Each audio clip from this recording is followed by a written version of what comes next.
కార్యాచరణ ఎలా ఉండబోతుంది? రౌండ్ టేబుల్ సమావేశంతో సమాప్తం అవుతుంది. తర్వాత మీరు ప్రకటించారు సభలో, కానీ రౌండ్ టేబుల్ ఇంకా తర్వాత బహిరంగ సభ అటువంటి ఏమైనా జరగబోతుంది?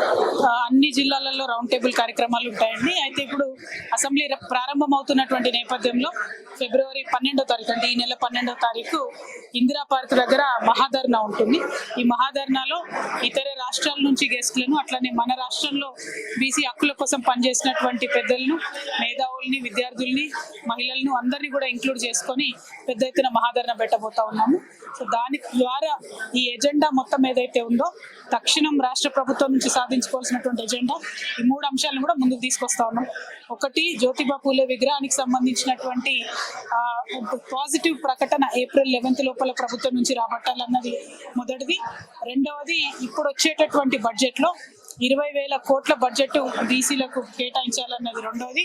మూడవది, బీసీ జనగణన తక్షణమే చేపట్టి 42% ఏదైతే కాంగ్రెస్ ప్రభుత్వం ఇస్తానని హామీలు చేశారో ఆ 42% పొలిటికల్ రిజర్వేషన్ ఇవ్వాల్సిందిగా మూడవ డిమాండ్. ఈ మూడింటి కోసం కార్యాచరణ రూపొందించారు. బడ్జెట్ సమావేశంలో మీ ప్రజాప్రతినిధులు లేవనెత్తే అవకాశం ఉందా?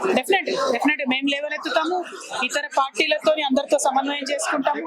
కలిసి వచ్చేటటువంటి ప్రతి ఒక్కరిని కూడా కలుపుకొని ఒక పక్క శాసనసభలో, ఒక పక్క ప్రజాక్షేత్రంలో, అవసరమైనప్పుడు ఢిల్లీలో కూడా ఉద్యమాలు ఉంటాయి. ఒకటే విమర్శ వస్తుంది, అధికారంలో ఉన్నప్పుడు ఇవన్నీ చేయలేకపోయారు, మళ్ళీ ఇప్పుడు అందరి మీద దొరుకుతున్నారని తీవ్రమైన విమర్శ మాత్రం బయట వస్తుంది. ప్రధానంగా ఒకటండి, తెలంగాణ రాష్ట్రం ఏర్పడ్డ తర్వాత ఏనాడు కూడా స్వతంత్ర భారతదేశంలో ఏనాడు తెలంగాణలో ఉన్నటువంటి బీసీలకు రానున్నటువంటి నిధులలో మార్కెట్ కమిటీ లాంటి వాటిలలో కూడా రిజర్వేషన్లు ఇచ్చి నాయకత్వాన్ని పెంపొందించే అంశాలన్నీ కూడా చేపట్టడం జరిగింది.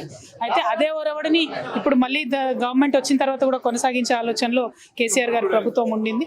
సరే, ప్రజలు తీసుకున్నటువంటి నిర్ణయం. ఇప్పుడు వచ్చినటువంటి ప్రభుత్వాన్ని మేము ప్రశ్న వేస్తా ఉన్నాం. వాళ్ళు చేస్తే మంచిది. Thank you.